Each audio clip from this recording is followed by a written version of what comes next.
Bienvenue à toi dans le bonus de C'est quoi ta ref consacré à la culture radio. Comme vous pouvez le voir dans le titre, ne ménageons pas le suspense pour rien, c'est Thomas VDB qui sera à l'honneur pour ce second bonus. Thomas VDB est comédien, humoriste, il a été journaliste dans la presse musicale, il est désormais auteur avec la sortie récente de son livre Comédienne Rhapsody. Tout au long de son parcours atypique et rempli de rebondissements, la radio l'a accompagné tout du long. Il fait partie d'ailleurs de la bande de Par Jupiter, où il revient sur l'actualité via des chroniques humoristiques. Dans ce bonus, nous allons revenir sur son parcours, son rapport à la radio, ses inspirations et bien évidemment, ses rêves. Si je devais résumer ma vie aujourd'hui avec vous, je dirais que c'est d'abord des rencontres.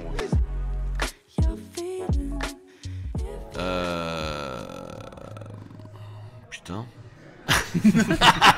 Ça peut être de la musique, hein. Ouais, mais ça j'écoute avec mes disques. Oui, c'est vrai. Qu'est-ce que j'aime écouter à la radio?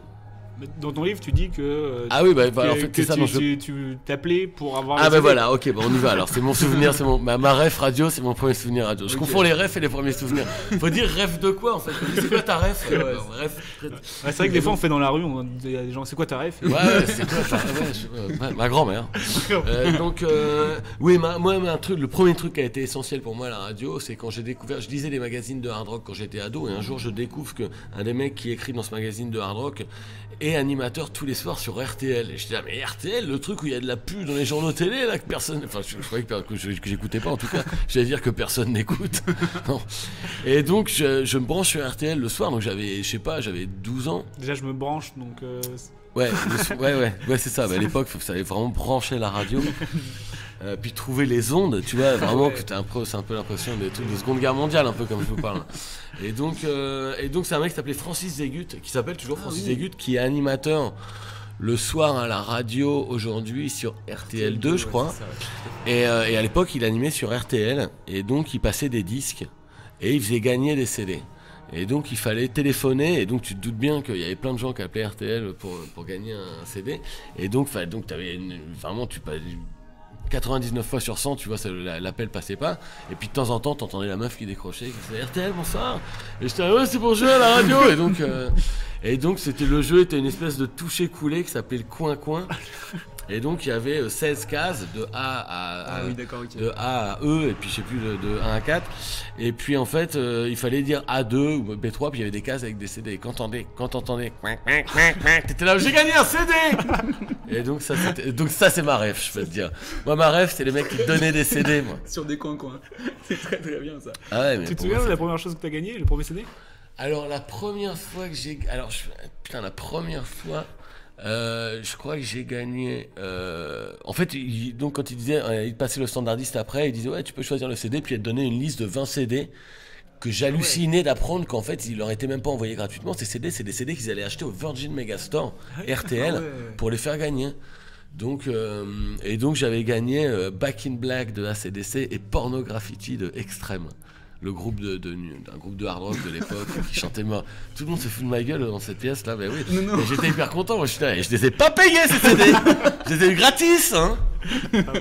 Ah ouais, putain. C'était parce que bon, il y avait un délire autour de la gratuité, j'avais pas trop de thunes pour m'acheter des CD, donc dès que j'avais moyen donc des concours, des trucs comme ça. À la radio, quoi. Donc ça, c'est le premier souvenir. C'est un truc, vraiment à la radio qui a beaucoup compté pour moi. Est-ce que t'écoutais les émissions quand même, ou c'était juste je veux jouer au jeu? Ah non, oui, j'écoutais la radio, je découvrais plein de morceaux que passait Francis Zégut à l'époque. Il faisait l'actualité musicale, puis en même temps, il mettait beaucoup de classiques, donc je découvrais des trucs comme ça. C'est comment ton prénom, belle Amazon? Johan? Moi, c'est Tonton Zézé. On va danser parce que I love rock and roll! Yeah! Ah! Mais ouais, j'écoutais RTL le soir chez moi. Okay. En famille, une adolescence bien rock'n'roll, on peut voir, hein, vraiment le mec, genre. Et ça, c'est ton premier souvenir auditeur. Et est-ce que tu te souviens, par exemple, toi, de ton premier passage radio, la première fois que tu as travaillé à la radio? Travailler à la radio, c'est à Radio Béton à Tours, qui est une radio alternative, une radio punk un peu, qui organise des festivals. Là-bas, c'est quand j'étais ado et que j'ai emménagé à Tours. Enfin, après avoir eu le bac, je suis allé habiter à Tours. Et puis enfin, je peux capter Radio Béton, parce que j'habitais à 40 bornes de là, mais j'habitais dans une cuvette et je pouvais pas capter Radio Béton. Tous mes potes qui habitaient en haut de la cuvette, ils étaient là, putain, t'as pas écouté l'émission de Béton hier? Je dis, ah bah non, je suis dans la cuvette, moi. Salut, c'est Magnum. J'ai une grosse moustache. J'ai une casquette avec des cheveux qui dépassent. J'ai une chemise Hawaï avec des poils dedans. Ouais, je te jure. Ouais, j'ai une plage privée. Je fais des tours d'hélicoptère avec des meufs à poil tous les jours. Et puis dans ma Ferrari, j'écoute Radio Béton. Elle est pas belle la vie. Et donc j'ai fini par arriver à Tours et pouvoir écouter Radio Béton. Et donc c'est marrant parce que pareil, là ils faisaient gagner des places de concert, des disques et tout. Mais le problème là, c'est que j'avais pas le téléphone. Et donc c'était avant le téléphone portable. Donc dès que j'ai eu le téléphone portable en 98, je m'en suis servi pour appeler la radio dès qu'il y avait des concours. Parce que là c'était beaucoup plus facile de les joindre que RTL. Vraiment là, beaucoup plus facile. Et donc du coup c'est comme ça que j'ai le lot il te l'envoyait pas chez toi comme c'était le cas avec RTL, il te l'envoyait en recommandé et tout RTL. Là il fallait aller le chercher à la radio à toi, tu vois. Et donc c'est la première fois que j'ai foutu les pieds à la radio que j'ai commencé à rencontrer des mecs avec qui je suis devenu pote, qui voilà qu'on changé pas mal de choses pour moi finalement après, tu vois, par effet de boule de neige parce que ouais. Ça me fait marrer parce que moi j'ai fait un stage dans une radio où j'étais un petit peu standardiste quoi. Et à chaque fois qu'il y avait un concours, c'était tout le temps les mêmes personnes. Et du coup, je me dis, c'était toi en fait, tout le temps ils tombaient sur toi. Bah ouais, c'est clair. Moi, surtout que même par exemple sur RTL, une fois que t'avais gagné, t'avais pas le droit de rejouer pendant 1 mois et 1 jour. C'est pour pas saturer les concours et tout. Donc, moi, je rappelais, je me faisais passer pour un de mes potes. Donc j'étais là, ouais, salut, je suis Jean-Baptiste. C'était là, salut Jean-Baptiste. Je dis ouais. Est-ce que tu grimais ta voix? T'essayais de non, changer mais je flippais quand même. Je me disais, je peux pas donner la même adresse que moi parce que j'avais peur qu'ils aient des fichiers informatiques qui retrouvent mon adresse. Hey, Beaumont-Véro. J'habitais à Beaumont-Véro. J'étais là, hey, mais c'est Thomas Vandenberg. Il est en train de nous niquer. FBI, je te jure, j'étais des fois, j'avais les mains moites quand le mec à RTL il me disait bonjour Jean-Baptiste. J'étais là, oh putain, là, ça craint. S'il me repère, non, j'imaginais pas RTL, ils avaient peut-être des trucs pour reconnaître les voix. Non, mais vraiment, j'ai T'imaginais qu'ils frappent chez toi le matin à 6h. Ouais, Redonnez-nous les CD. Une milice d'RTL, rendez-nous les CD. Non, c'est mon CD de la CDC. Donnez ces données, reprendre tes volets. Ok, d'accord, putain. Mais dans ton livre, tu dis que ton premier passage radio, alors c'est pas vraiment toi, c'était P. Ah oui, alors ça c'est Radio Béton, mais ça c'est plus tard, c'est quand je suis devenu ami, comme je te disais, avec quelqu'un qui fait partie de mes meilleurs amis toujours aujourd'hui, quelqu'un qui s'appelle Chacha, qui fait de la musique sous le nom de Boogers. Voilà, un ami de longue date, de cette époque-là, que j'ai rencontré à Radio Béton. Et puis on est devenus potes, et puis il m'a fait découvrir plein de trucs en musique. J'ai fait un livre cette année dans lequel je parle de lui. Voilà, et puis bon, un soir, on fait la fête toute la nuit, puis le lendemain matin, il me dit putain, je prends l'antenne à 7h du mat. Puis toute la nuit, il avait son 4 pistes, il jouait beaucoup avec un 4 pistes, il enregistrait des trucs et tout. Et puis il me dit ouais putain, et donc je sais pas ce qu'on avait bouffé la veille, donc on avait passé la nuit à enregistrer nos paix. Et donc il avait fait un montage de tous les paix. Et donc c'est pour te donner l'idée un peu de ce qu'est Radio Béton, de ce que c'était. Voilà, c'était genre, il avait ouvert l'antenne avec un enchaînement, je sais pas, de 40 secondes de paix. Et nous qui pleurions de rire à côté, évidemment. Voilà. T'imagines aujourd'hui, tu allumes la radio et t'as pas 40 secondes de paix. Ah ouais. Parce qu'en vrai, 40 secondes de paix, c'est long. Ouais. Puis c'est long à enregistrer, faut bien une nuit quoi. Ouais, faut vraiment les faire parce long. que j'imagine que vous avez gardé que les meilleurs. Ouais, je t'avoue que je sais plus, ça remonte il y a pas mal de temps quand même. Ça existe toujours d'ailleurs, Radio Béton? Absolument, ça existe toujours. Okay. Ouais. C'est une radio qui est gérée par des... Enfin, à l'époque, c'était des objecteurs de conscience, des contracesses, tu vois, c'était des trucs... Bon, c'était des façons d'embaucher des gens qui coûtaient pas cher parce qu'il n'y avait pas trop de thunes, tu vois. Donc, ouais. Et donc, c'était des passionnés, on avait 20, 25 ans à l'époque, et puis... Et du coup, moi, je me suis fait beaucoup de potes, et c'est une radio qui organise un festival à Tours, qui s'appelle le Festival au quart de Tours, qui draine des milliers de gens à la fin du mois de mai. Enfin, c'était fin mai avant, je sais pas si c'est toujours pareil, peu importe. Et donc voilà, c'est une radio qui fait beaucoup bouger les choses à Tours, et donc comme j'habitais à Tours, moi, ça a été le vecteur de beaucoup de rencontres. Ok. Et comment tu t'es retrouvé à faire de la radio ? Et en fait, c'est assez curieux à faire de la radio, en tout cas... Alors, à Radio Béton, il y a 2 trucs. C'est qu'avec mon pote Chacha, on avait une émission qui s'appelait VMA, que lui avait lancée. VMA, c'était Variété Mon Amour, dans lequel le but n'était que de diffuser à l'antenne que des disques refusés par la radio. Et donc, il allait chercher vraiment dans les poubelles de la radio, mais des trucs inacceptables à l'oreille. Et donc, on était avec un autre pote, Benjamin, et on se faisait passer pour 3 animateurs qui s'appelions Chris, Danny et Stéphane. Et c'était tous les dimanches après-midi, de 18h à 17h. C'était que des blagues moisies. Et donc, voilà, c'était vraiment de la crise de rire. Et donc, après, bien souvent, avoir dormi 2 heures ou picolé la veille, enfin, tu vois, fait la fête.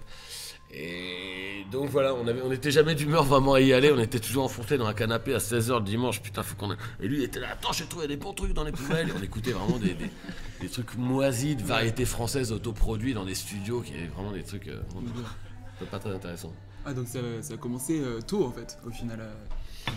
Bah oui, mais ça c'était de la radio avant qu'on me paye pour faire de la radio. Ouais, ça arrivait c'est plus ça. tard, tu vois. Est-ce que t'as jamais voulu faire de la radio en tant que tel? C'est juste que tu fais un concours de Si, aujourd'hui circonstances. j'adore en faire. Ouais, En mais fait, j'ai avant- commencé à vraiment vouloir en faire quand j'ai commencé à en faire. Avant, quand on m'a proposé à faire de la radio, j'étais là, ouais, est-ce que je vais bien y arriver et tout, tu vois, passer à France Inter et tout. Est-ce que j'ai les épaules pour faire des chroniques de 5 minutes? Est-ce que je vais être à l'aise? Au début, d'ailleurs, je l'étais pas trop. Mais en fait, c'est quand j'ai commencé à prendre beaucoup de plaisir à faire de la radio que j'ai vraiment commencé à vouloir continuer d'en faire, en tout cas. Ouais. Parce qu'en fait, j'avais pas ce rêve de longue date de faire de la radio, effectivement. Et ouais, voilà, je me retrouve à faire plein de trucs que j'ai pas forcément rêvé de faire, que je suis content de faire quand même. Ouais, mais c'est un peu l'histoire de ton parcours, j'ai l'impression. À chaque Oui, fois, c'est un peu- tu suis tes envies et Ouais. à chaque fois, ça te mène au bon Oui, endroit. c'est ça, Quoi. c'est ça, ouais. Ça m'a mené là aujourd'hui avec vous à vous dire quels sont mes rêves. Exactement. D'ailleurs, c'est quoi ta rêve? Écoute, Petite virgule. Tu parlais de France Inter, du coup l'aventure par Jupiter a commencé en 2014. Ouais. Ça commence à faire un petit moment. Mais comment tu t'es retrouvé du coup à faire ce projet-là? Tu as été contacté par... en fait j'étais déjà à France Inter depuis quelques années. Je suis rentré à France Inter en 2010, Oui. après avoir fait 2 ans au Move. À Move, la radio Move. Ouais. J'ai fait 2 ans là-bas, c'est ça qui m'a fait rentrer à Radio France. Et ensuite je suis arrivé à France Inter. D'abord j'ai été dans l'émission du matin qui était animée par Stéphane Bern, Ouais. Les fous du qui roi. s'appelait Le Fou du Roi, Les Fous du Roi, ouais. Et donc voilà, c'est une émission de talk avec des invités, puis on faisait des chroniques, mais on me demandait de faire des chroniques sur les invités, alors on va vraiment bien l'entendre cette personne. Au début on me demandait de faire des chroniques sur les invités, ce qui n'était pas toujours évident, de faire un portrait un peu décalé, tu vois, en fait c'est trouver une façon de parler de toi en parlant de l'invité, Ouais.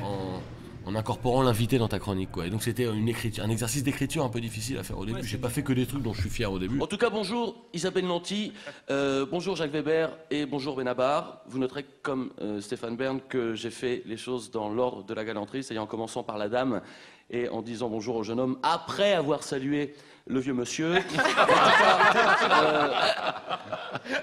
alors je suis allé voir la pièce. Alors comme je disais tout à l'heure, François Reinhardt, c'est vrai que c'est dommage parce que moi quelqu'un m'a dit avant d'y aller, tu vas voir un moment dans la pièce, il y a un gros coup de théâtre. Alors c'est un truc qu'il fallait pas me dire parce que c'est un peu comme si vous allez voir par exemple le 6e sens et vous dites au mec ouais, tu vas voir à la fin Bruce Willis en fait c'est lui qui est mort. Oh, mais fallait pas me le dire ça hein, parce que tu m'as gâché le plaisir. Alors c'est le problème quand je vais voir une pièce et qu'il y a un coup de théâtre et qu'on me l'a dit avant, c'est que moi j'attends le coup de théâtre. Hein, sans compter qu'en ce moment, j'ai du mal à me concentrer, alors parce que je suis un peu fatigué, parce que cette semaine j'ai une chronique par jour à faire, sans compter les représentations de mon spectacle au point virgule. Ah, je suis allée le voir hier À soir, 19h, je il est précise. génial. Hein, il est Formidable. génial, et en plus il est génial. Les gamins à aller chercher, enfin tout ça, ça fait quand même des grosses journées. Alors, je suis donc allé voir votre pièce. Hein, ah, mais j'en ai dans mon sketch. Alors, Et donc je suis arrivé, et donc quand l'émission matinale à laquelle je participais à 11h du mat a changé de casting, voilà, je me suis retrouvé, on m'a proposé d'aller dans l'émission de Charline et Alex Vizorek, avec qui je m'entends très bien depuis longtemps. Vous vous connaissez d'avant? Alex Vizorek, on se connaît depuis longtemps, ouais. On se connaît depuis une quinzaine d'années.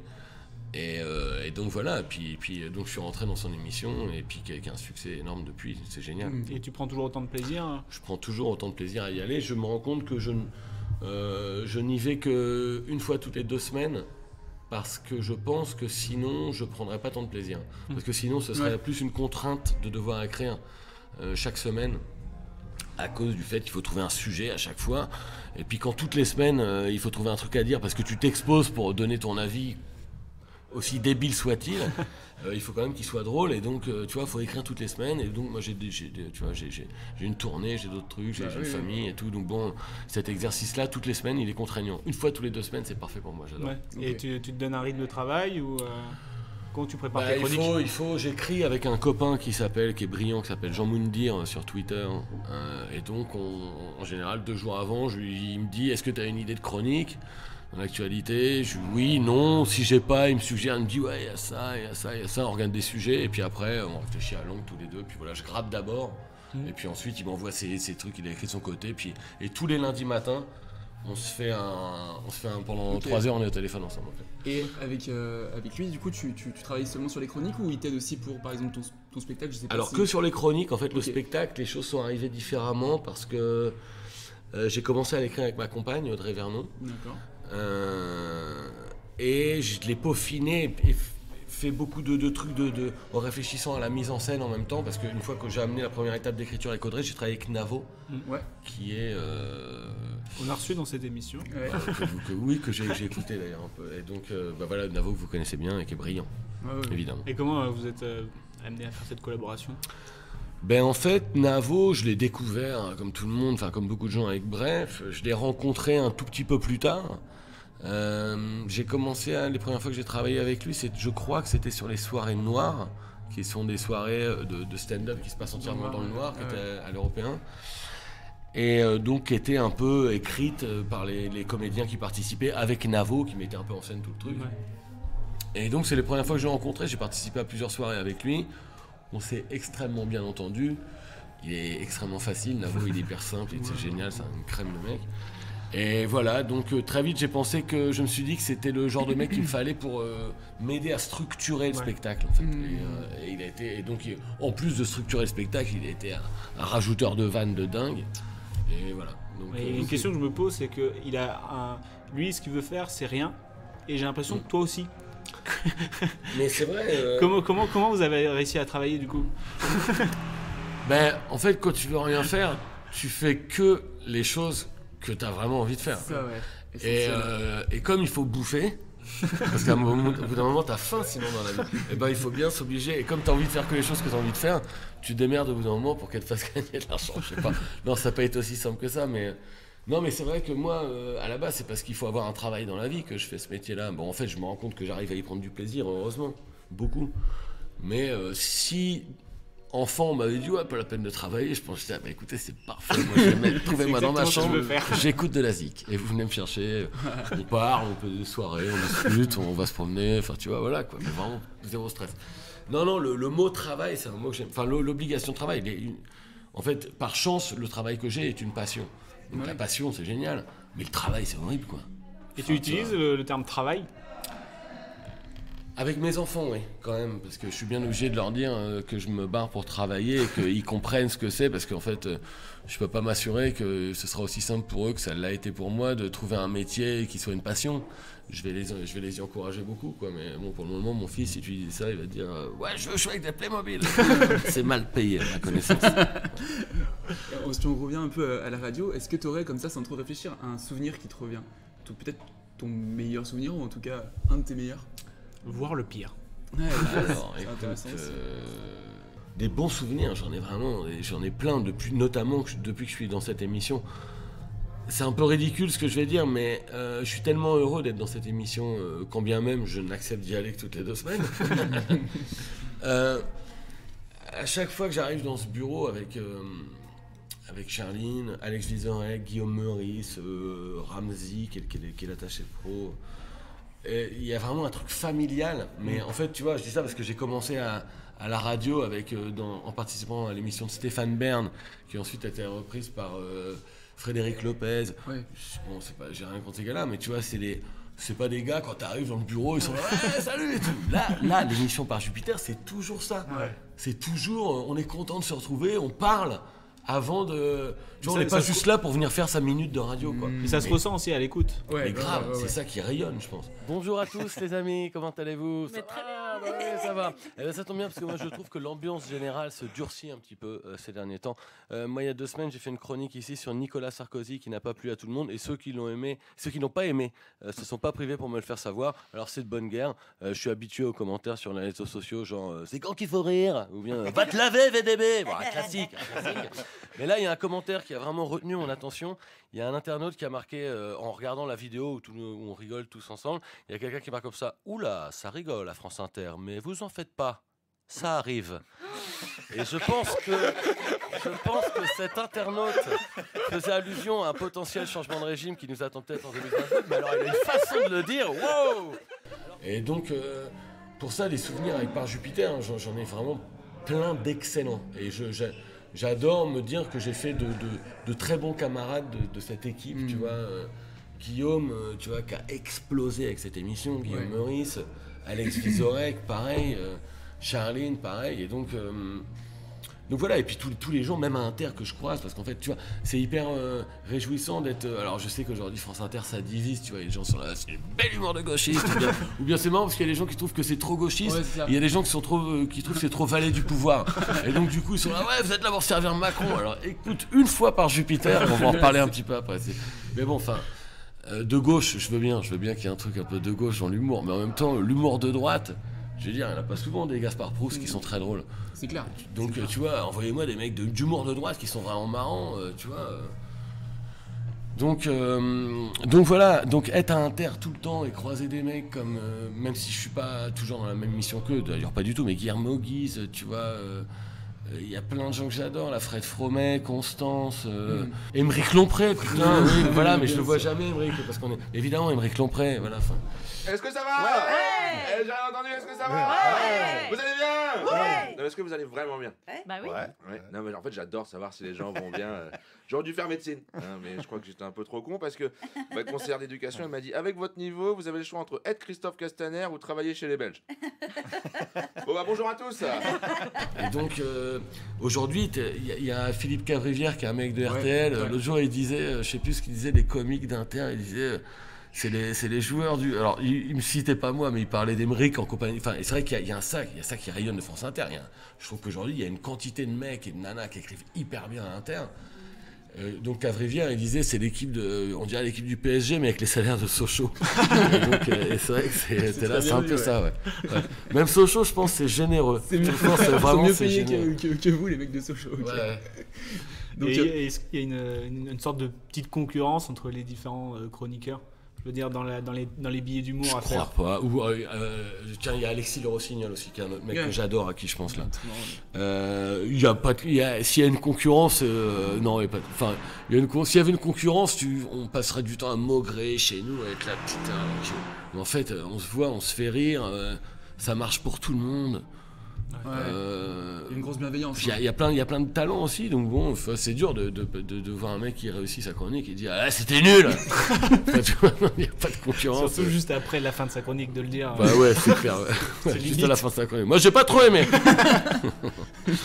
Non, c'est voilà, donc il y a pas de souvenir qui ressort. Il y a le bonheur d'y aller tout le temps. C'est vraiment un peu cucul la praline ce que je dis, mais je te jure qu'il y a vraiment ça. C'est une belle citation. C'est vrai. Donc, tu fais des chroniques à Inter, donc à la radio. Tu as fait aussi, il n'y a pas si longtemps, des chroniques à la télé, notamment pour Quotidien. Déjà, est-ce que ça t'a plu? Est-ce que la télé, c'est quand même différent? Clairement. Même pour écrire à la télé, écrire à la radio, t'as trouvé ça différent ou Bah, j'ai jamais vraiment su en fait. Je crois que Quotidien, j'adore. Franchement, c'est une émission que j'aime beaucoup. Hyper souvent maintenant, tu vois, je la regarde pas souvent à la télé, mais je vois des extraits qui passent sur les réseaux et tout. Ouais. Et je trouve qu'il y a un regard hyper drôle souvent. Alors des fois, ils cherchent la petite bête et tout machin, mais ils ont des trucs vraiment de génie très souvent, je trouve vraiment. Et donc du coup, j'étais hyper flatté d'y aller, j'étais hyper heureux d'y aller. Mais j'ai pas été très heureux, c'est-à-dire qu'en fait la télé ça pèse beaucoup plus fort en enjeu que la radio. Tu le sens vraiment? Ouais, tu le sens parce que en fait c'est lié au rythme avec lequel c'est filmé, avec les chants, les contre-chants. Il suffit que tu aies un plan sur un mec qui rit pas et dès que tu regardes la télé, t'es là, ça fait pas trop rire le truc. Tu penses plus à ça qu'à écouter ce que dit le mec. Donc ça m'a rendu, je suis sorti, je suis pas sorti souvent heureux du plateau en me disant j'ai réussi mon coup. Donc, mais c'est pas de la faute à Quotidien, qui ont toujours été hyper cool, hyper accueillants et tout. J'étais là, moi, merde, putain, je trouve pas le truc, peut-être j'ai pas le. Et donc, je le faisais au prompteur, peut-être j'aurais pas dû le faire au prompteur, parce que je me rends compte, c'est un peu dur en fait de lire au prompteur, c'est un peu très mécanique. Ouais.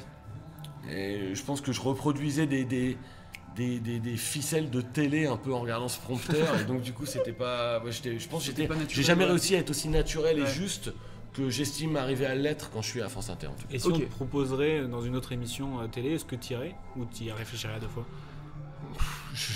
Vraiment, ça dépend. Mais bon, non, c'est pas mon rêve de faire la télé, c'est sûr. Non. Ok, d'accord. Non, en fait, j'aime pouvoir contrôler ce que je fais, en fait. Donc en fait, dès que t'es filmé et tout, tu sais, quand tu fais ce métier-là, t'as envie de faire gaffe à ce qui est montré, quoi. Donc la télé, c'est du tout venant. C'est vrai que souvent, c'est des trucs Imagine, là, je serais filmé depuis tout à l'heure en train de vous parler, les gens seraient ouais, il parle beaucoup. Enfin, tu vois, faut que ce soit plus cut et tout machin. Donc après, il suffit qu'il y ait un couloir à un moment. C'est relou la télé, tu passes pour un mec relou pour 3 millions de personnes. C'est vrai. Et puis assez vite, ouais, c'est clair. Et pour revenir sur tes chroniques, est-ce que y a un côté frustrant dans la chronique de se dire cette blague aurait peut-être pu aller plus loin pour un spectacle, ou au contraire ça te donne des pistes? Non, en fait, je réutilise pas beaucoup de blagues de mes chroniques pour le spectacle, hein, donc c'était ça ta question? Ouais, enfin c'est est-ce que ça te frustre de dire bon bah ça reste pour la chronique, c'est dommage parce que c'est le côté éphémère quoi. Bah non, c'est pas de la frustration parce que je me dis bon bah elle existe la chronique si les gens veulent la voir. Ouais. Je me dis ça devait être hyper relou, tu sais, quand les podcasts n'existaient pas, quand tu faisais de la radio, putain j'ai fait une super chronique le 22 novembre 96. Tiens, faut la réécouter, c'est compliqué parce que maintenant avec les podcasts tu peux un peu archiver tous les trucs que tu fais, donc déjà ça t'interdit, ça t'oblige à faire des trucs de plus en plus peaufinés parce que tu dis après c'est archivé et tu vois les gens peuvent le retrouver ce truc là. Non, j'ai pas de frustration comme ça. Par contre, ça m'arrive des fois. Là, il y a pas longtemps, j'ai eu un truc un peu comme ça parce que comme mon spectacle, je le fais évoluer. Bon, depuis qu'il y a la guerre, là, j'ai écrit des trucs sur le nucléaire et je sais que comme je parle beaucoup des choses qui m'angoissent pour l'avenir, j'ai fait une chronique sur la peur du nucléaire, où il y avait des trucs. Je me dis putain, si j'aurais pu ne pas le mettre dans la chronique et le garder pour le spectacle. Ça, mais bon. Mais c'est-à-dire que si tu la mets dans la chronique, tu te dis bon bah, elle reste dans la chronique, je la mets pas dans le spectacle. Peut-être que je pourrais de temps en temps en garder une.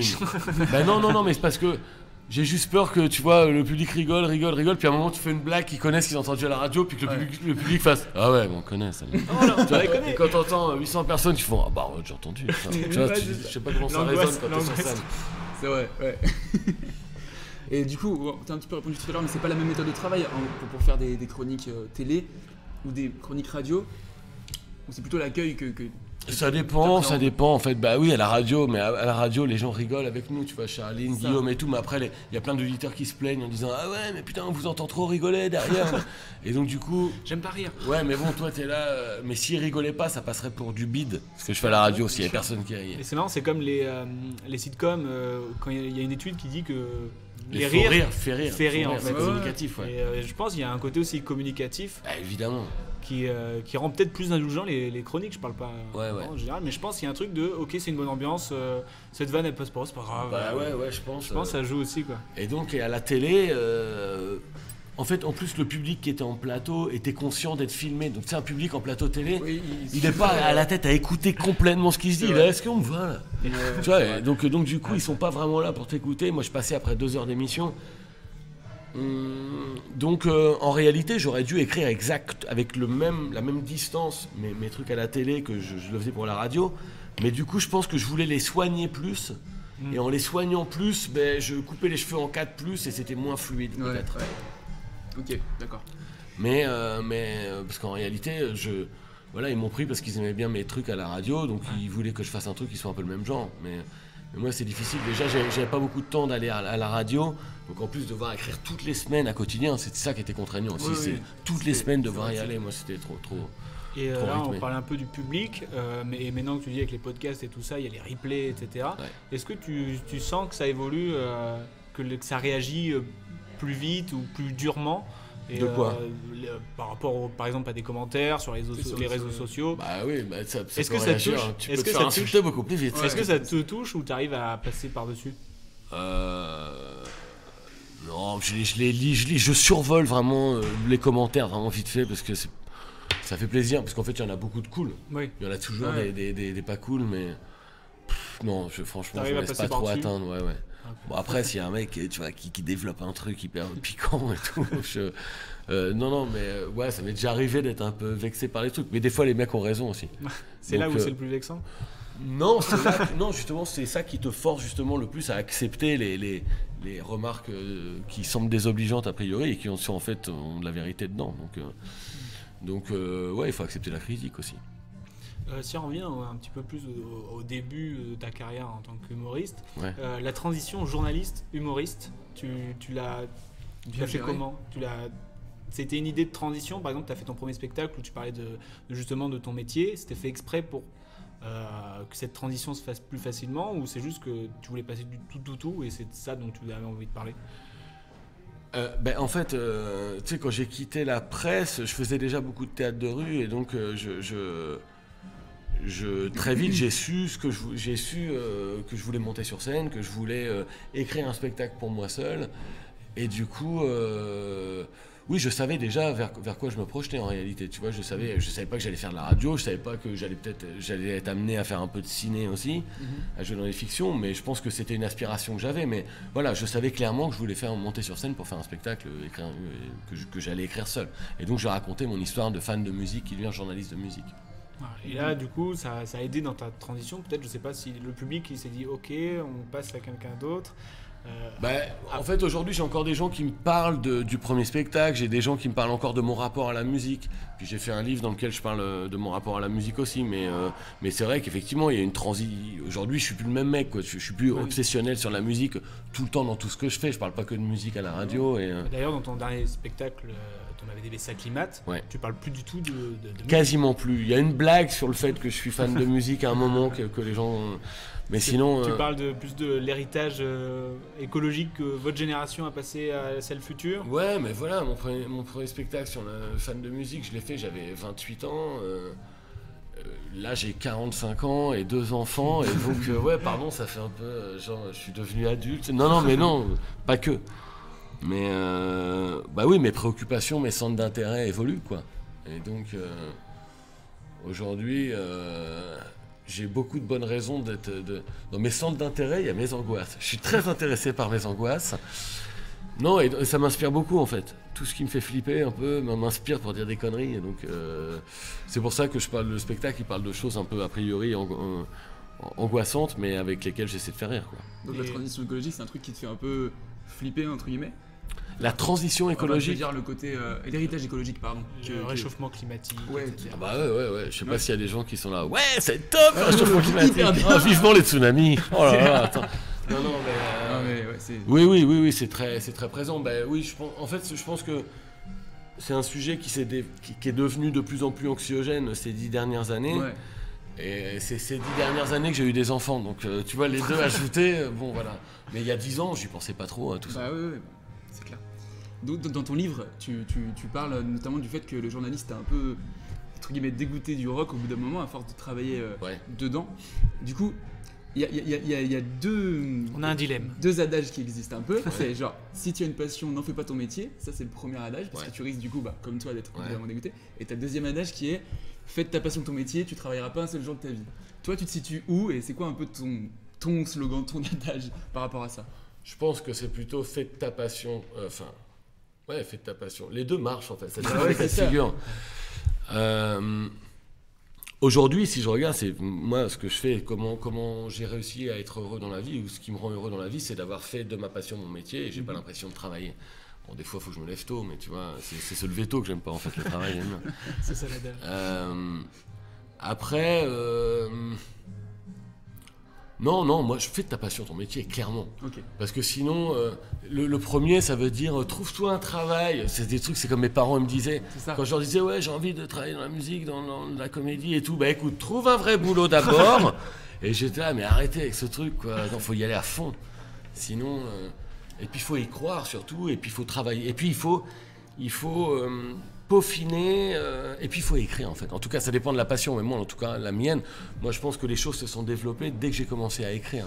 Ouais. C'est-à-dire qu'en fait, j'ai des potes comédiens qui me disent putain, je bosse pas et tout, et donc je ne peux que les plaindre parce qu'effectivement, je leur dis ouais, si vous écriviez, si vous cherchiez les trucs que vous avez à dire, parce que vous avez des choses à dire, vous le savez pas, mais et puis bon, ça vient pas tout de suite, et puis ça se peaufine petit à petit, mais plus puis ça continue de se peaufiner. Mais plus t'écris, plus tu te crées une opportunité de jouer en tant que comédien. Tu te donnes du travail. Et tu te donnes du travail. Et donc c'est en comprenant ça que je me suis dit ça peut être encore plus passionnant que je le pensais, parce qu'en fait je voyais le côté passionnant dans le fait de jouer et tout, et en fait écrire pour le comédien que tu es, c'est encore mieux, quoi. Et toi qui viens un peu du milieu de l'impro quand même, à quel moment tu t'es dit ce serait bien de l'écrire justement? Quand tu fais quand tu fais suffisamment d'impro foiré pour te dire ça aurait été mieux que ce soit plus préparé peut-être. Non, c'est-à-dire des fois, je me souviens quand je rôdais, les toutes premières fois que je rôdais Bon Chien Chien au Paname Café à Paris, les premières fois, j'étais là, je m'étais dit, ouais, j'ai fait un stand-up. Puis des fois, j'avais fait des passages un peu en impro après des potes où je trouvais des conneries hyper marrantes qui marchaient bien. Et du coup, des fois, on me calait sur des plateaux, on me disait, ouais, t'as 10 minutes. Et je m'étais dit, ouais, je vais rien écrire, je vais en impro. Au bout de 3 minutes, j'étais là, j'aurais peut-être dû gratter 2-3 trucs quand même. Et donc ouais, à ce moment-là, tu te rends compte que notamment si tu veux faire un truc qui... C'est pas faire du stand-up, enfin si tu veux parler sur scène, si tu veux avoir des choses à dire sur scène, autant les préparer un peu avant, effectivement. Ouais. Okay. Il peut y avoir des choses... En fait, tes impros sont... plus t'écris avant, meilleurs peuvent être tes impros après. Mais tu vois, il faut que tu partes avec une bonne base. Quoi. Ouais, en termes de comédie, stand-up, c'est quoi tes rêves? Alors là, ça dépend des périodes de ma vie dont on parle, mais bon, il y en a plein. Enfin, tu vois, bon, les mecs en stand-up quand même qui m'ont le plus marqué clairement, c'est Eddie Izzard, Louis C.K. Ces dernières années, là, Bill Burr, que je trouve phénoménal, donc dont je recommande particulièrement le spectacle qui s'appelle Paper Tiger sur Netflix, que je trouve éblouissant. This is how screwed up my country is right now. You know Bryan Cranston, right? That dude did a movie. He played a quadriplegic, and people gave him shit. Being like, why is there an able-bodied person playing a quadriplegic? It's because it's called acting, you dumb fuck. See, if he was a quadriplegic playing a quadriplegic, that's not acting. That's just fucking laying there saying shit that someone else wrote. So tell us, what did you do to prepare for the role? Well, I dove head first into the shallow end of a pool when I was 23. I feel like I've been preparing for this role for my whole life. Et voilà, après en comédie, Woody Allen avant, aujourd'hui, après ça dépend, ouais il y en a plein, enfin tu vois en comédie ça peut être les frères Farrelly avant, enfin Dumb and Dumber, un film mythique pour moi. 10 secondes. D'accord, mais surtout ne vous servez pas des toilettes. Hein? La chasse d'eau ne fonctionne pas. Non, je me rasais, ça fait rien. Qu'est-ce que vous dites? Bah oui, comme j'avais peur d'être en retard, je m'étais pas rasé pour gagner du temps. Très bien. Oh, je vais m'installer dans la cuisine pour vous attendre. Oh,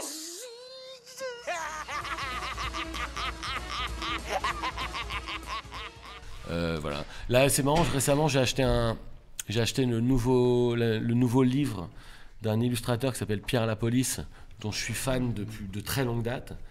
Et je me rends compte que c'est un des mecs qui me fait le plus rire au monde. C'est-à-dire que pour moi, c'est de la perfection absolue. C'est une BD style. C'est pas de la BD. Là, c'est le 3e tome d'une histoire qui s'appelle Les Praticiens de l'Infernal. Et donc, tu as un dessin par page avec une ligne de légende en dessous. Et donc, c'est une histoire qui se lit, ça fait 150 pages, tu le lis en 10 minutes quasiment. Ouais. Mais c'est hilarant, hein, au-delà de l'entendement pour moi. Il y a des vrais rires qui sortent ou c'est le nez? Ah non, c'est des vrais rires. Moi, l'autre jour, je le lisais dans ma loge, j'éclatais avec des larmes aux yeux, tellement c'est parfaitement senti. C'est judicieusement approximatif dans le dessin.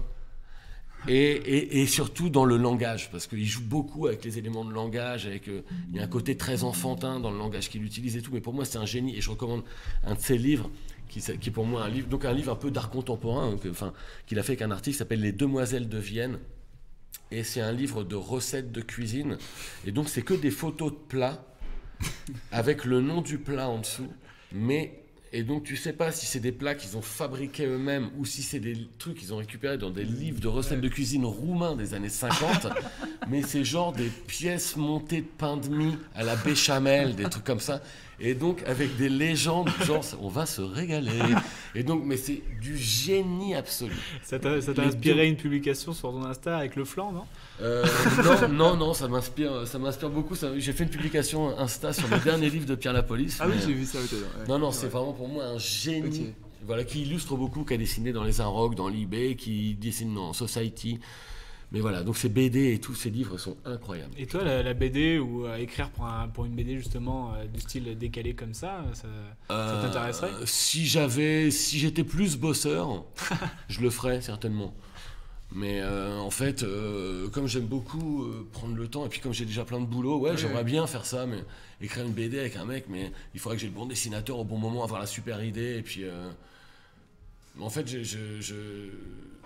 il y a trop c'est comme un scénario de film, il y a trop d'étapes avant que le truc final arrive. Ouais. Pour que j'arrive, pour que j'ai le courage de m'y lancer en fait. Je sais qu'un scénar de film, quand on voit la V1, les mecs sont toujours là, ouais c'est super. Bon non, on va te dire tous les trucs qui vont pas, je suis laisse tomber, ça me gavait là. Et alors que pour le spectacle, pour la scène et pour la radio, j'aime beaucoup la réécriture. Mais sur un scénario, sur un truc vraiment qui fait beaucoup de pages, c'est dur de s'organiser, j'ai pas l'organisation mentale pour y arriver. Pourtant, tu as beaucoup de livres de scénarios, il me semble ça. Exact, j'ai réalisé et écrit aucun film, mais j'ai tous les livres qui existent sur comment écrire un bon scénario et qui marchent à tous les coups.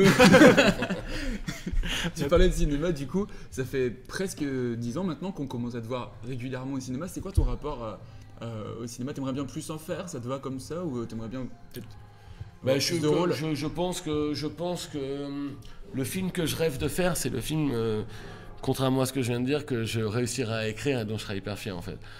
Après, là, tu vois, Canet m'a proposé d'être dans Astérix et Obélix, je suis dans le prochain, hyper heureux d'être là-dedans. Ouais. Chabat m'a appelé pour Santa et compagnie, j'étais hyper heureux d'être là-dedans. J'ai fait un film pour Arte l'année dernière qui s'appelle Clé-Andrieux, qui n'est pas une comédie, mais qui est un film magnifique et dans lequel je suis hyper heureux d'être. Là, j'ai tourné dans le Caravane de l'Épine, hyper fier d'être là-dedans. Donc, de temps en temps, il y a des trucs géniaux qui t'arrivent. Tu te dis, ah, putain, ça va être une super ligne sur ma page Wikipédia, ça. Et donc, voilà. Donc, mon but, c'est pas de faire du cinéma à tout prix. Par contre, participer à des projets, ou le Palmacho, pareil, tu vois, qui sont mes potes, avec qui j'ai bossé, avec qui je vais retravailler bientôt. Je suis ravi. Donc, voilà. Donc, en fait, on te demande jamais, parce que. Pareil, dans ton livre, tu dis que tu n'as jamais passé d'entretien. Le seul entretien que tu as passé, c'est toi qui l'as fait. Est-ce que au cinéma, c'est pareil? Est-ce que tu as déjà passé des castings, par exemple? Oui, bien sûr, ouais. Donc il y a quand même une volonté d'en faire du cinéma. Ouais, parce que des fois, on me propose de participer à un truc cool, comme des trucs que je viens de vous dire, mais pour lesquels je n'ai pas pris. Mais bon, Chabat, il m'a pas fait passer de casting. Il m'a même dit qu'il avait écrit le rôle pour moi. Après m'avoir vu en spectacle. T'as encadré les SMS? Ouais, je sais plus. Mais... et puis Canet, il m'a pas fait passer de casting. Il nous a reçus avec Monsieur Fraisse en nous disant ouais, j'ai envie de vous mettre en duo de Romain. Et donc on s'est régalé à tourner ça pendant 2 jours avec Fraisse. Et puis voilà, Caravane de l'Épine, pareil, ils m'ont pas fait passer de casting, quoi. Et Zai, pareil. François Dezagna m'a appelé. En fait, je passe pas trop de casting quand même. Et en tant que spectateur, ton rapport au cinéma, parce qu'on sait que tu collectionnais les fiches de cinéma quand tu étais plus jeune, mais... Comme j'ai beaucoup moins le temps de regarder des films, j'ai beaucoup moins le temps d'en voir des bons. Donc ça me frustre. Et puis j'ai beaucoup moins de temps d'être en forme pour regarder un film. C'est-à-dire qu'en fait, avec mes enfants, là, le soir, en fait, ma fille dort pas, c'est un enfer. Et donc le soir, si je me mets un film à 10h du soir, comme je me lève hyper tôt, parce que j'ai mon enfant à l'école. En fait, si je regarde pas un film le matin, je m'endors pendant le film. Donc c'est hyper relou. Donc tu vas peu au cinéma finalement? Je vais malheureusement très peu au cinéma, j'y allais beaucoup plus quand j'étais à Paris. Donc c'est quoi mes rêves de film? C'est ça ou pas? Non. Si tu veux. On n'a même plus besoin de poser les questions. Non, parce que là je me rends compte... j'ai déjà parlé de The Square dans notre podcast, qui est vraiment pour moi un chef-d'œuvre absolu, qui a eu la Palme d'Or il y a 3 ans. Mais là, je me rends compte un des meilleurs films fantastiques que j'ai eu, parce que j'adore le bon cinéma fantastique, mais je suis hyper exigeant. Et Midsommar, je sais pas si vous avez vu, c'est vraiment un des films des 10 dernières années. Je crois que j'ai pas cligné l'œil du film. C'est ça, vraiment dément, démentiel. Et joyeux Midsommar! Skål! Il est quelle heure? 21h. C'est pas normal, le ciel est bleu. C'est comme ça ici à 21h.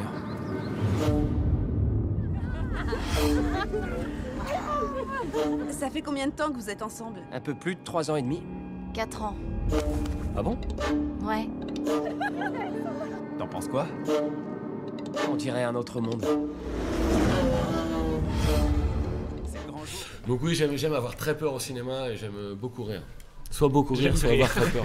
Ce sera le titre du podcast. J'aime rire. Et Good Boys, putain de comédie qui m'a été recommandée par Afid Benhamar, le pote de Judor là dans Platane, avec qui j'ai tourné sur une série de Maxime Chamou et Sylvain Gouverneur qui s'appelle 18h30, qui est une série pour Arte qui sur un couple qui sort, c'est pas un couple en fait, deux personnes qui sortent du boulot tous les jours à la même heure et qui font le trajet ensemble. Et donc j'ai tourné un épisode avec eux. Il y avait Afid Benamar qui a joué aussi avec eux, qui était là sur le tournage. Et il me dit, t'as vu Good Boys? Et je dis non, j'ai pas vu Good Boys. Il me dit, regarde Good Boys, putain, c'est une comédie produite par Seth Rogen. Génie de film de ouf. J'ai adoré un teen movie qui a le génie justement de raconter non pas des histoires d'adolescents, mais des gamins qui ont 10-11 ans et qui du coup sont tiraillés entre l'envie d'être avec les grands de 15-16 ans et que dès qu'ils voient un toboggan, ils sont là, on va au toboggan quand même. Et donc c'est vraiment entre les deux, et donc c'est hilarant. J'ai adoré ce film, Good Boys. Ok, d'accord, cool. On ira voir ça. Vous nous prenez pour des cruches? C'est un foutu pot de vitamines. Je t'avais dit qu'elle vérifierait. Où est la Molly? Qui est-ce qu'il a? C'est un policier. Vous avez vraiment donné la drogue à la police? Attendez. Je sais que vous nous connaissez pas et qu'à vos yeux, on est juste des enfants. Mais écoutez-moi. Quels que soient les problèmes que vous avez, la drogue n'est pas une solution. La drogue, ça fait que déformer la réalité. Peut-être que votre vie va mal, mais vous avez une famille et des amis qui vous aiment. La ferme, on s'en fout royalement. J'ai dépensé $600 pour un foutu drone. T'as interrompu mon discours enflammé. Parce qu'il était stupide. La journée est foutue. Moi j'avais une question aussi pour revenir un peu sur l'univers de la radio. Les podcasts, justement, on te voit que tu en participes à plusieurs, comme le podcast. Il y a beaucoup de podcasts. Beaucoup de podcasts. Et tu en as même fait un avec 100 VDB par minute. Ouais. C'est quoi ton rapport justement à ce média? Je pense que c'est... J'ai adoré le faire, mais bon, quand j'ai fait 2 podcasts, j'avais fait Nostalgie 2050 et puis 100 VDB par minute pour 10 heures. J'ai l'impression que les gens m'en parlent aujourd'hui, mais j'ai l'impression qu'ils m'en parlaient pas à l'époque où je les faisais. Ouais. C'est-à-dire qu'en fait, j'ai fait ça il y a 4-5 ans et j'ai l'impression que, bon, ça marchait déjà les podcasts il y a 4-5 ans, mais c'est surtout, voilà, c'est un peu explosé là ces dernières années. Il y a 2 ans, ouais, c'est ça, 2-3 ans. Et du coup... je m'interdis pas d'en refaire un si l'idée me revient, mais j'ai envie que ce soit... En fait, j'aime bien l'idée de la conversation. Ouais. J'aime bien l'idée de parler avec des gens et tout. Mais parce qu'en fait, ceux que j'ai fait pour Deezer, c'est des podcasts qui réclamaient beaucoup d'écriture. Ouais, c'était un peu... Ouais, c'était très écrit, même avec ton invité. Plein de blagues écrites et tout, des fausses pubs et tout. Donc du coup, c'était beaucoup de prépa. Ouais, trop de taf. Trop de taf. Moi, je veux juste discuter, moi. Les gars. C'est un podcast de gens qui s'assoient. Ouais. C'est que sur la position assise. Nous, on a essayé de trouver avec une question, c'est quoi ta rêve donc, Bah ouais, c'est pas dur, c'est ça, ouais. Faites semblant de le lire sur votre ordi, là, mais en fait, la seule question qui est écrite, c'est quoi ta rêve? 10 fois d'affilée, c'est exactement ça. Comme on te disait, ouais, on a reçu Alex Vizorek pour ce podcast, et comme c'était hier, il a une question à te poser, on va te la faire écouter. Ah, cool. Et comme ça fera le petit lien entre les deux. Bah, alors, évidemment, si on exclut qu'il réponde moi, s'il pouvait reformer un duo avec quelqu'un, soit qu'il connaît, qu'il aime, s'il parlait toutes les langues, voilà, c'est ça. Je veux bien qu'il me le dise, ça m'amuserait. En fait, je pense qu'il faudrait que ce soit... Si je regarde ce que je faisais avec Mathieu Madénian, en fait, j'adorais être le caillou dans la chaussure de quelqu'un qui essaie de dire des choses sérieuses, parce que c'était le principe du duo avec Mathieu, c'est Mathieu essayait de donner vaguement des infos, bon, avec des vannes et tout, mais moi je faisais le mec à côté qui comprend rien. Tout le temps, ça. Donc, d'ailleurs, il y avait beaucoup d'impro dans cette série ou... Ouais, quand même. Ouais.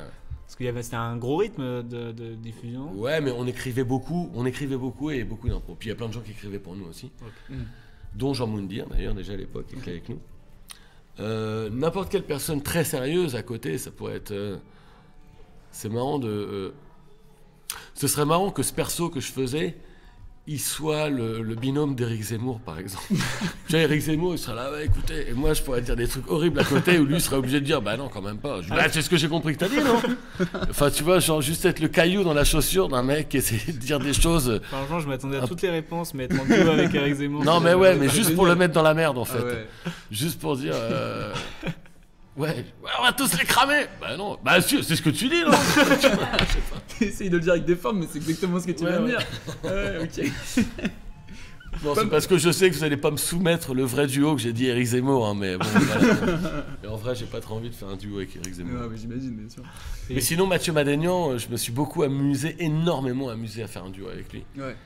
Et donc, voilà, après on a pris des routes un peu séparées, mais voilà, on est vraiment, c'est énorme. C'est une des personnes avec qui j'ai le plus pleuré de rire dans ma vie, Mathieu. Et t'as beaucoup pleuré de rire, à ce qu'on comprend. J'ai beaucoup pleuré de rire, ouais. C'est une de mes passions de pleurer de rire. C'est bien quand ça arrive de pleurer de rire, quoi. Ah bah ouais, franchement. suffisamment T'es rare. payé pour tes larmes en fait. Ouais. Wow. Est-ce que c'est pas J'ai le une titre du gourde podcast? que je remplis de mes larmes de rire. À côté, j'en suis à 5 cm de. Il y en a, ils vendent leur l'eau de bain, donc pourquoi pas les larmes Ouais, de ouais, j'ai rire. vu ça. Putain, ouais.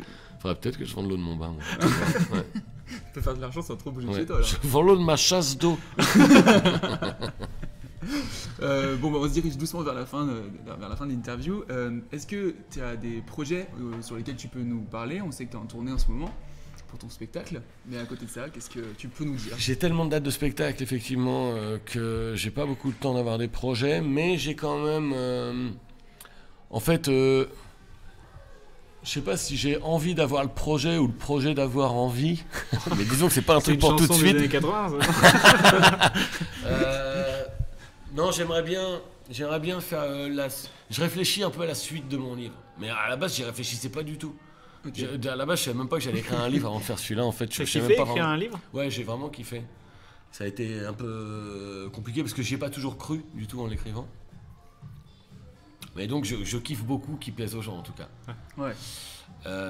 Et maintenant, je me dis raconter un peu plus librement, même un peu plus libéré de la contrainte chronologique que je me suis donnée dans le premier, raconter la suite de l'histoire. Ça j'y réfléchis. Ok. Mais bon, mais je veux que ce soit universel, je veux pas que ce soit nombriliste, je veux que ce soit drôle encore, donc c'est pour ça que c'est pas pour tout de suite, mais j'ai un peu ça dans le coin de ma tête quand même. Ouais, parce que moi, ce que j'ai beaucoup aimé dans ton livre, c'est justement, c'est pas forcément le côté biographie, mais c'est le côté ton parcours en fait, que on part de rien et que juste en suivant ses envies et sa passion, on amène.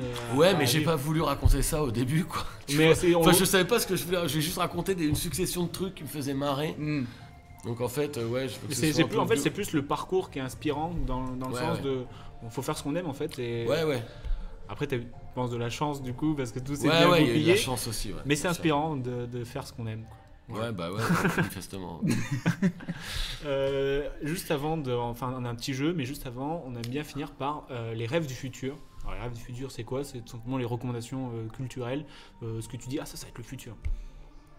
Ça peut être tout, hein, pas forcément. Ça peut être comédien, humoriste, film, livre. Bon, bah musique, écoute, c'est marrant. Je pense à une actrice que j'adore, avec qui je vais jouer normalement, donc c'est cool. Wow. Donc c'est le futur, c'est aussi mon futur. Non, non, c'est surtout parce que je la trouve exceptionnelle. Et Laure Calamy, pour moi, est vraiment. Je l'ai vue la première fois que je l'ai vue dans un film, c'était dans Un monde sans femmes. Je crois que c'est le premier film dans lequel elle a joué avec Vincent McCain. Excellentissime film. Et je l'ai vue au théâtre après, et j'étais là, mais cette meuf, c'est une bombe atomique. elle est très Et forte. puis je l'ai rencontrée après, j'étais là, elle est géniale. Et puis après, elle a éclaté, elle a fait 10%, et puis voilà, elle a eu un César, bon, voilà. Oui. Et donc je pense que ça va être une des meilleures actrices françaises des prochaines années. Enfin, celle l'est déjà en fait. Ouais, c'est ça. Ouais, c'est Et clair. Elle est exceptionnelle. Et c'est un parcours inspirant aussi, dans le sens où elle a ouais. percé très tard. Elle vient du finalement. théâtre, puis elle fait du cinéma avec exigence et tout. Ouais. Ouais, dans ses choix, tout ce qu'elle fait, à chaque fois que je la vois, elle est exceptionnelle. Voilà, elle, je l'adore. D'accord, donc aujourd'hui, c'est comme ça qu'on traite un homme qui a toujours été loyal, fidèle, disponible, honnête. Hein, parce qu'il a 20 ans de maison, Jean. 20 ans. Alors il a fait une connerie, d'accord. Il trébuche. Et là, au lieu de l'aider, vous vous y mettez à plusieurs pour l'enfoncer. Non mais franchement, c'est dégueulasse ça. Judith, la situation est plus complexe que ça. Oui, je sais très bien. Mais moi, là, c'est même pas la déléguée syndicale qui parle. C'est la collègue de travail. La femme même. Qui voit un homme se battre tous les jours pour garder sa dignité. Comme pour le bonheur des autres. Moi, ça fait 8 ans que je le vois, Jean. 8 ans que je le vois se donner sans compter. Partir en vacances en novembre. Être là tous les week-ends. Pourrir sa vie de famille avec vos horaires à la con. Et toujours garder sa bonne humeur avec tout le monde. Et tout ça pour même pas 2500 balles brutes. Non mais merde. Vous vous rendez compte du mal que vous faites là? Les gens du futur... Qui me fait marrer Bon, un groupe de musique. Ouais, est-ce que tu écoutes encore de la musique? Les Viagra Boys, bon, mais j'en parle tout le temps de ce groupe. Les Viagra Boys. Je suis tombé fan de ce groupe. Le chanteur est vraiment une de mes idoles. Ils ont fait que 2 albums, mais en fait, donc ça fait une vingtaine de chansons, 2 EP, mais tu prends les paroles de toutes les chansons. Et en fait, comme il le dit lui-même, il dit en fait, toutes les paroles de toutes nos chansons sont une célébration du fait d'être une espèce de mec déglingué dans la vie. Et donc, ça parle beaucoup d'excès, mais avec poésie. Et je trouve ça... Et donc d'excès, mais donc de mecs aussi qui est de mecs qui a pas dormi, qui se dit faut que j'arrête tout. Enfin, mais c'est de la poésie, vraiment, je trouve. Tu te reconnais dedans, c'est ça? Non, mais je trouve que ouais, des fois, tu vois, je contrôle pas tout le temps. Okay. Et je trouve que c'est fait surtout avec poésie, et donc c'est pas ridicule comme ça pourrait l'être dans plein de groupes de punk et tout, machin, genre fuck tout, on boit de la bière. Là, tu lis les paroles. Enfin, il intègre une chanson sur le sport. Il raconte combien... en fait, tu comprends qu'il fait pas de sport. Il dit, voilà, il raconte qu'il fume des joints le matin, qu'il achète des trucs sur Internet, et le refrain, c'est sports. Et donc, tu comprends que c'est son truc dans la vie. Okay, il dit, ouais, je réponds pas aux appels au téléphone, j'achète des trucs sur Internet en fumant des joints. Sports. Bon, enfin, je trouve qu'il y a un truc magique là-dedans, il y a de l'ironie, enfin, c'est hyper malin, quoi. Skiing down on the beach. Sports. Sports! Sports! Sports!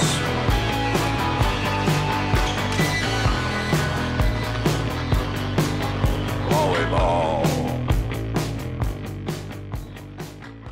Ouais, parce que tout à l'heure on disait que le journaliste est un peu dégoûté du rock, mais t'écoutes encore de la musique. Non, ce qui m'a dégoûté ce qui m'a lassé dans le fait d'être journaliste, c'était de devoir avoir toujours un avis à écrire, à donner. C'est un peu ce qui m'emmerde dans le même rythme que j'ai à Inter si je dois y aller toutes les semaines, tu vois. C'est-à-dire devoir... C'est trop de boulot. Non, puis même en fait, mon rapport à la musique, c'est que si j'aime un disque, je peux l'écouter pendant des mois si je veux. Je sais pas. Là, quand t'étais journaliste, t'es obligé d'écouter plein de nouveautés tout le temps, et moi j'ai besoin d'écouter plein de fois un disque pour savoir si je l'aime. Ouais. Donc, je suis libre en fait. Voilà, donc j'aime écouter la musique librement aussi. Oui, je suis toujours très fan de musique, quoi. Ok, bon bah, les Viagra Boys et leur qu'elle a mis, impeccable. Je m'étais pas attendu de les mettre ensemble dans la même pièce. Surtout qu'après, il y a eu un duo avec Zemmour. C'est compliqué. Très bancal. Très étrange. Ouais, c'est vrai. Bon, il nous reste un petit jeu pour terminer cette émission. Ça s'appelle le C'est quoi ta ref en. En gros, on va te donner des thèmes et tu dois nous répondre le plus au tac au tac possible. Par exemple, si on te dit genre c'est quoi ta ref en chanteur ringard, le premier nom qui te vient, il faut qu'il sorte. Frédéric François. Ouais, ça c'est très efficace. Bon bah t'as tout compris. Meilleurs. C'est quoi ta ref en nom de groupe? Spoon. Spoon. Ouais, ça sonne bien. Ça veut dire cuillère, non? Ouais, ça veut dire coup de cuillère. Si c'était un groupe français, ce serait vraiment nul, mais c'est un de mes groupes préférés, c'est un groupe américain. Et je trouve le nom sonne hyper bien. Ouais. Ok. C'est quoi ta ref en film pour un voyage en train, comme on s'est pu apprendre? Putain, pour un voyage en train, un film, mais écoute, qu'est-ce que je voulais regarder tout à l'heure dans le train? Si, non, en fait, là, non, c'est un film que j'ai pas vu, en fait. Donc, non, The Climb, il paraît que c'est un film qu'il faut regarder. C'est mon ami Tristan Schulman qui m'a recommandé ça. C'est un scénariste génial, Tristan. Et il m'a dit, regarde The Climb. Il sait que je suis hyper difficile en comédie. C'est le truc en vélo? Oui, c'est ça. Ouais. Avec Cornillac dedans, non? Non, c'est un film américain. Ah, ouais. Ok, oui. Et donc, c'est une histoire de tromperie. Un mec a couché avec la meuf de son meilleur ami. Et donc, voilà, il paraît que c'est hyper drôle. Mais donc, c'est pas encore ma ref, mais il paraît que c'est dément. La rêve du futur. Futur ref, ouais. C'est quoi ta ref en salle de spectacle? L'Européen, où j'ai joué à Paris, qui est là. Tous les comédiens que je connais qui ont joué à l'Européen à Paris disent c'est la meilleure salle où jouer à Paris. Ouais. Et c'est effectivement une des salles les plus confortables, avec qui tu joues dans une arène où les gens sont à hauteur de regard. C'est vraiment un bonheur de jouer là-bas. Ok. C'est quoi ta ref en livre de chevet? Écoute, c'est marrant, je vais vous donner une ref que j'ai en ce moment. Un livre que j'ai beaucoup avec moi, c'est L'art d'être oisif, et qui est un livre d'un journaliste anglais qui s'appelle Tom Hodgkinson, qui a créé un média qui s'appelle The Idler, donc le paresseux, et c'est c'est pour moi ça. Ouais, mais ce mec a écrit des livres et il a un magazine donc où il ne parle que du droit à la paresse, du fait de rien foutre. Alors du coup il parle de vin, il parle de musique et tout, mais donc c'est que des trucs. Il dit lui le truc c'est de pas travailler, et il a fait un livre qui s'appelle L'art d'être oisif, qui est beaucoup plus intelligent et réfléchi que le titre comme ça donne l'impression d'être. C'est vraiment hyper fouillé sur qu'est-ce que c'est que la paresse dans l'histoire et qu'est-ce que ça a donné surtout. Enfin non pas la paresse, mais le fait de pas s'obliger toujours à travailler. Quoi. Et donc il parle d'amitié, il parle de sexe, il parle des pubs, il parle de l'alcool, il parle de regarder les étoiles. Mais donc c'est hyper intéressant. Ah, ok, ça a l'air trop bien. C'est quoi ta ref en spécialité régionale? Waouh, j'ai vraiment en bouffe. je suis pas difficile. J'aime spécialité régionale. Je connais pas la Thaïlande, mais j'adore la bouffe thaïlandaise. J'adore les bouffes qui piquent. J'aime bien. Je suis pas fan forcément que ça pique le plus fort possible. Tu vois, c'est pour ça, mais j'aime bien quand c'est épicé. Sinon, non, quand je viens à Paris, en fait, je vise un peu les endroits où j'ai des rendez-vous en fonction des restos. Je peux aller bouffer. Parce que maintenant, j'habite en Essonne. Et je suis pas riche en resto maintenant. Ça, c'est un peu des trucs où j'ai perdu en qualité de vie, c'est qu'il y a moins de bons restos.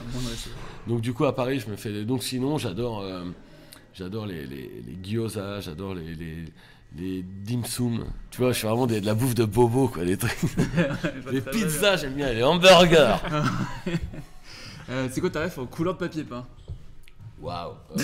Bleu marine, parce qu'en fait, chez nous, on a mis un papier peint bleu marine qui va hyper bien dans le salon. C'est parfait. Voilà, c'est tout. Est-ce qu'il y a des dauphins dessus ou... Non, c'est un truc vraiment, mais c'est un bleu, je sais plus quel est le nom du bleu, mais ma meuf, c'est elle qui a trouvé ça et c'est effectivement très très beau. C'est un beau faut bleu. dire qu'il y a beaucoup plus de pénombre maintenant dans le salon, parce que c'est vraiment un bleu marine. Oui. Vraiment, t'es là, même quand tu mets la lumière à fond, t'es là, il est très éclairé, c'est noir. Mais donc, ouais, non, c'est très joli. C'est quoi ta ma ref référence. C'est quoi ta ref en pizza? En pizza, pas fruits de mer. Pas fruits de mer. J'aime bien avec la saucisse qui pique, la piquantée. C'est Diavola, toujours ils appellent ça dans les restos. La Diavola, j'aime bien. Ouais. Ok. C'est quoi ta ref en groupe Facebook? Tu sais, les groupes Facebook à l'époque. Ouais, je suis dans les groupes. Je suis dans les groupes de fans de tous les groupes de fans. Ouais. Donc,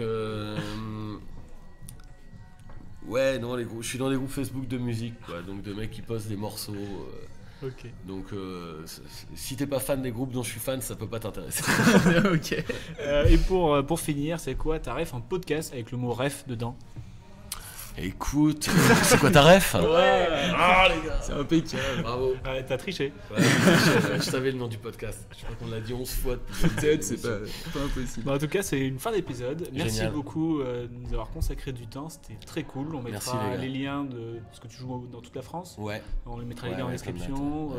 On peut te voir dernièrement sur 9 mecs. Oui, absolument. Sur, et donc Canal. Claire Andrieux aussi sur Arte, qui est revisible sur le Arte TV. Ok. Jusqu'à mi-avril, je sais pas quand vous postez ça, mais et qui a le film que j'ai fait avec Arte que je trouve génial. On De Olivier balancera Jarre. tout ça en description, etc. Et encore, merci Gros beaucoup. merci Thomas, merci. Merci beaucoup. messieurs, c'est cool. Merci.